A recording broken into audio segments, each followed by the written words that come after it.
علی صاحب بات کیجئے. بہت شکریہ جناب اسپیکر صاحب. اس پہ چونکہ میں پارلیمنٹری افیئرز کمیٹی کا ممبر ہوں اور سابقہ اس وزارت کا جس کو محترم لا منسٹر صاحب چلا رہے ہیں اس کا ایک ادنا سا وزیر بھی رہا ہوں، وہاں ان کے ساتھ کوئی 1.5-2 گھنٹے بحث مباحثہ میں نے کیا. اپنے نکات جو وہاں رکھے آپ کے سامنے رکھتا ہوں اور اس ہاؤس کے سامنے بھی، اور اس کے بعد آپ فیصلہ کیجئے کہ کیا پاکستان کی پارلیمان کا یہ کام ہے کہ وہ اپنے سیاسی مقاصد کے لیے ایک سیاسی جماعت پارلیمنٹ کو سپریم کورٹ پہ حملہ کرنے کے لیے یوز کرے گی. پہلے میں اپنے قانونی نکات سامنے رکھتا ہوں، پھر اس پہ پولیٹیکل 1 منٹ کے اندر بات کروں گا. پہلی بات جناب اسپیکر صاحب یہ ہے کہ آپ قانون سازی پروسپیکٹیو کرتے ہیں. آج اگر ہم کوئی عمل کریں اور قانون میں وہ جرم نہیں ہے، اس کو آپ آنے والے کل میں قانون سازی کر کے ہمیں گزرے کل کے کسی عمل کے لیے جیل میں نہیں ڈال سکتے. آج اگر مجھے کوئی رائٹ مل رہا ہے، مجھے کوئی جائیداد میں حصہ مل رہا ہے، قانون کے مطابق آج میرا رائٹ ہے، تو کل قانون سازی کر کے آپ مجھے اس سے محروم نہیں کر سکتے. اس لیے آج جب میری جماعت کو ایک رائٹ مل رہا ہے سپریم کورٹ کے فیصلے کے بعد کہ پاکستان تحریک انصاف کو خواتین کی ریزرو سیٹیں ملیں اور مائنارٹیز کی سیٹیں ملیں اور 41 ممبران اسمبلی کو جناب اسپیکر حق اختیار دیا گیا، حق انتخاب دیا گیا کہ آپ جس بھی جماعت کے پاس جانا چاہتے ہیں، شامل ہونا چاہتے ہیں، آپ شامل ہوئیے. یہ رائٹ ہمیں سپریم کورٹ کے فیصلے کے بعد مل گیا. آپ کیسے سپریم کورٹ کے فیصلے کے بعد آپ قانون سازی کر کے ہمیں سپریم کورٹ کے اس حق سے جو ہمیں فیصلے کے بعد ملا، میجورٹی ڈیسیجن کے بعد، آپ ہمیں محروم کر سکتے ہیں؟ دوسرا اس میں جناب اسپیکر صاحب نقطہ یہ ہے کہ الیکشن کمیشن کی طرف سے یہ بات رکھی گئی کہ 39 ممبران اسمبلی کو ہمارے اس ایوان کے پاکستان تحریک انصاف کے ممبر گردانا گیا. سپریم کورٹ میں جب یہ فیصلہ آ رہا تھا محترم اسپیکر صاحب، تو اس میں محترم جج صاحبان نے یہ کہا کہ پاکستان تحریک انصاف سیاسی جماعت تھی اور سیاسی جماعت ہے. تو جب ہم سیاسی جماعت تھے تو میں نے الیکشن کمیشن آف پاکستان سے پارلیمنٹری افیئرز کی کمیٹی میں پوچھا کہ کیا جب الیکشن والے دن ہمیں حق حاصل تھا، سپریم کورٹ کہہ رہی ہے کہ تحریک انصاف ایک سیاسی جماعت تھی، اور چیف جسٹس صاحب نے یہ بات کی کہ الیکشن کمیشن کو ہمارا موقف سننے میں اور الیکشن کمیشن کو سپریم کورٹ کا فیصلہ سمجھنے میں غلطی ہوئی، تحریک انصاف ایک جماعت تھی. تو اسپیکر صاحب، الیکشن والے دن جب ہمارے لوگ تحریک انصاف کو ووٹ ڈالنے گئے، وہاں بیلٹ پیپر پہ بلے کا نشان نہیں تھا. تو میں نے الیکشن سے پوچھا، الیکشن کمیشن سے، کہ کیا یہ ڈس آنیسٹی نہیں ہے؟ اور دوسری بات یہ ہے کہ جب آپ کہتے ہیں کہ بیرسٹر گور صاحب یا عمر ایوب صاحب یہ پاکستان تحریک انصاف کے آئین کے مطابق الیکشن نہ ہونے کی وجہ سے اہل نہیں ہے کہ ان 41 ممبران کو پارٹی میں ایکسپٹ کریں، تو ان 39 کو آپ نے کیسے ایکسپٹ کیا؟ کیا ان 39 کے لیے تحریک انصاف حلال ہے اور ان 41 کے لیے حرام ہے؟ پھر الیکشن کمیشن سے پوچھا کہ کیا آپ اس فیصلے کے جو ریٹروسپیکٹیو ایفیکٹس ہیں کیا آپ اس کو ایکسپٹ کرتے ہیں؟ مزے کی بات سنیے، الیکشن کمیشن نے حکومت کے ریٹروسپیکٹیو ایفیکٹ کے حق میں بات نہیں کی. اس لیے جناب اسپیکر صاحب، ہم احتجاج کر رہے ہیں، ہمارے ممبران احتجاج کر رہے ہیں، ہم اس بل کو ریجیکٹ کرتے ہیں. یہ سپریم کورٹ کے اوپر پارلیمنٹ کی طرف سے حکومت حملہ کروا رہی ہے. آپ قانون سازی بے شک کیجئے، لیکن قانون سازی پاکستان کے مفاد میں ہونی چاہیے. اللہ کے 100 ناموں کے نیچے کھڑے ہو کے آپ تحریک انصاف کے ممبران اسمبلی کو تحریک انصاف میں جانے سے روکنے کے لیے اور خواتین ممبران اسمبلی کو یہاں پہ آنے کے لیے اس سے روکنے کے لیے اور اقلیتی ممبران کے حق پہ ڈاکہ ڈالنے کے لیے قانون سازی کریں. انشاءاللہ ہم اس کے خلاف سپریم کورٹ میں بھی جائیں گے اور سپریم کورٹ سے آپ کی قانون سازی رد ہوگی، کیونکہ اس کے پیچھے پارلیمنٹ نہیں کھڑی، اس کے پیچھے ایک سیاسی جماعت کی فسطائیت کھڑی ہے. ہم اس کو ریجیکٹ کرتے ہیں. The question is that the amendment has moved. علی صاحب بات کیجئے. بہت شکریہ جناب اسپیکر صاحب. اس پہ چونکہ میں پارلیمنٹری افیئرز کمیٹی کا ممبر ہوں اور سابقہ اس وزارت کا جس کو محترم لا منسٹر صاحب چلا رہے ہیں اس کا ایک ادنا سا وزیر بھی رہا ہوں، وہاں ان کے ساتھ کوئی 1.5-2 گھنٹے بحث مباحثہ میں نے کیا. اپنے نکات جو وہاں رکھے آپ کے سامنے رکھتا ہوں اور اس ہاؤس کے سامنے بھی، اور اس کے بعد آپ فیصلہ کیجئے کہ کیا پاکستان کہ پارلیمان کا یہ کام ہے کہ وہ اپنے سیاسی مقاصد کے لیے ایک سیاسی جماعت پارلیمنٹ کو سپریم کورٹ پہ حملہ کرنے کے لیے یوز کرے گی.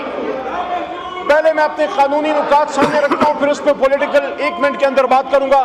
پہلی بات جناب اسپیکر صاحب یہ ہے کہ آپ قانون سازی پروسپیکٹو کرتے ہیں. آج اگر ہم کوئی عمل کریں اور قانون میں وہ جرم نہیں ہے، اس کو آپ آنے والے کل میں قانون سازی کر کے ہمیں گزرے کل کے کسی عمل کے لیے جیل میں نہیں ڈال سکتے. آج اگر مجھے کوئی رائٹ مل رہا ہے، مجھے کوئی جائیداد میں حصہ مل رہا ہے، قانون کے مطابق آج میرا رائٹ ہے، تو کل قانون سازی کر کے آپ مجھے اس سے محروم نہیں کر سکتے. اس لیے آج جب میری جماعت کو ایک رائٹ مل رہا ہے سپریم کورٹ کے فیصلے کے بعد کہ پاکستان تحریک انصاف کو خواتین کی ریزرو سیٹیں ملیں اور مائنارٹیز کی سیٹیں ملیں اور 41 ممبران اسمبلی کو جناب اسپیکر حق اختیار دیا گیا، حق انتخاب دیا گیا کہ آپ جس بھی جماعت کے پاس جانا چاہتے ہیں، شامل ہونا چاہتے ہیں، آپ شامل ہوئیے. یہ رائٹ ہمیں سپریم کورٹ کے فیصلے کے بعد مل گیا. آپ کیسے سپریم کورٹ کے فیصلے کے بعد آپ قانون سازی کر کے ہمیں سپریم کورٹ کے اس حق سے جو ہمیں فیصلے کے بعد ملا، میجورٹی ڈیسیجن کے بعد، آپ ہمیں محروم کر سکتے ہیں؟ دوسرا اس میں جناب اسپیکر صاحب نقطہ یہ ہے کہ الیکشن کمیشن کی طرف سے یہ بات رکھی گئی کہ 39 ممبران اسمبلی کو ہمارے اس ایوان کے پاکستان تحریک انصاف کے ممبر گردانا گیا.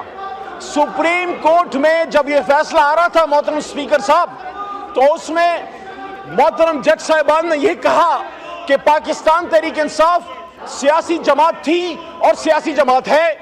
تو جب ہم سیاسی جماعت تھے تو میں نے الیکشن کمیشن آف پاکستان سے پارلیمنٹری افیئرز کی کمیٹی میں پوچھا کہ کیا جب الیکشن والے دن ہمیں حق حاصل تھا، سپریم کورٹ کہہ رہی ہے کہ تحریک انصاف ایک سیاسی جماعت تھی، اور چیف جسٹس صاحب نے یہ بات کی کہ الیکشن کمیشن کو ہمارا موقف سننے میں اور الیکشن کمیشن کو سپریم کورٹ کا فیصلہ سمجھنے میں غلطی ہوئی، تحریک انصاف ایک جماعت تھی. تو اسپیکر صاحب، الیکشن والے دن جب ہمارے لوگ تحریک انصاف کو ووٹ ڈالنے گئے، وہاں بیلٹ پیپر پہ بلے کا نشان نہیں تھا. تو میں نے الیکشن سے پوچھا، الیکشن کمیشن سے، کہ کیا یہ ڈس آنیسٹی نہیں ہے؟ اور دوسری بات یہ ہے کہ جب آپ کہتے ہیں کہ بیرسٹر گوہر صاحب یا عمر ایوب صاحب یہ پاکستان تحریک انصاف کے آئین کے مطابق الیکشن نہ ہونے کی وجہ سے اہل نہیں ہے کہ ان 41 ممبران کو پارٹی میں ایکسپٹ کریں، تو ان 39 کو آپ نے کیسے ایکسپٹ کیا؟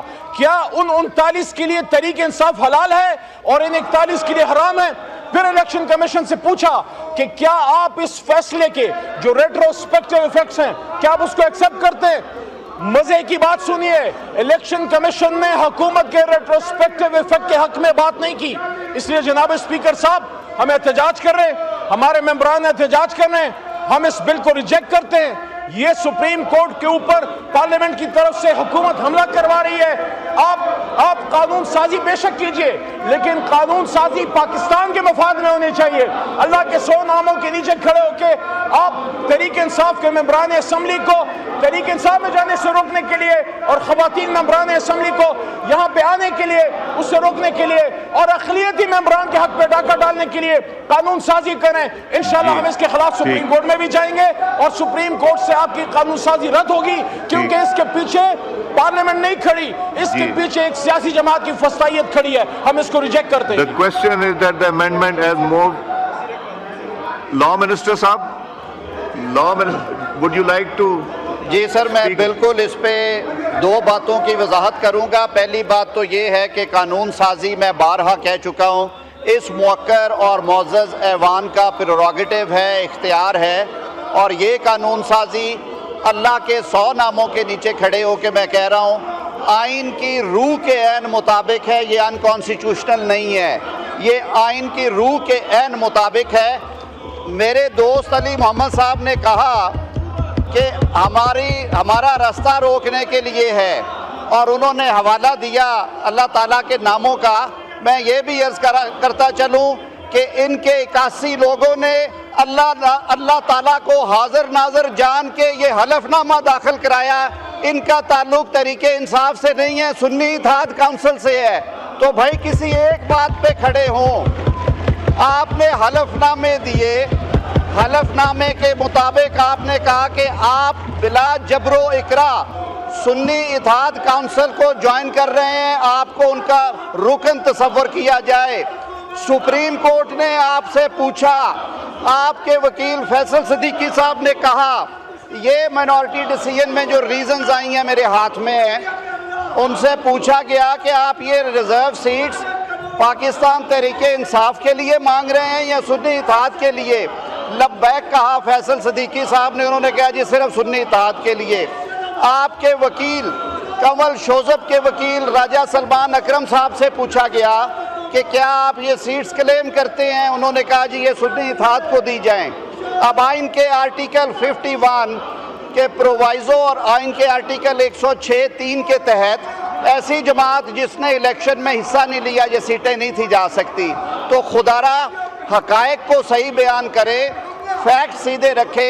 رہی بات لیجسلیٹو کمپیٹنس کی تو ریٹروسپیکٹو بھی ہوتی ہے، اس لیے ہوتی ہے کہ ہم کوئی جرم میں ترمیم کرنے نہیں جا رہے، ہم قانون میں کلیئرٹی لا رہے ہیں۔ آئین کے آرٹیکل 51 اور 106، الیکشن ایکٹ کی دفعہ 104، الیکشن رولز 217 کے رول 92(6) کی جو اصل منشا ہے وہ ان امینڈمنٹس کا حصہ ہے۔ At that's all my Now the question is that amendment as moved by Ali Muhammad Khan Sahab. All those in favor of it may say aye. All those against it may say no. I think noes have it, consequently amendment is rejected. Now I put the motion. میں honourable ممبران سے کہوں گا کہ تشریف رکھیں تاکہ اس کے اوپر بحث ہو سکے۔ آپ کے ممبران نے اس کے اوپر موو کیا ہے۔ زرتاج گل صاحبہ آپ بات کرنا چاہ رہی تھیں۔ زرتاج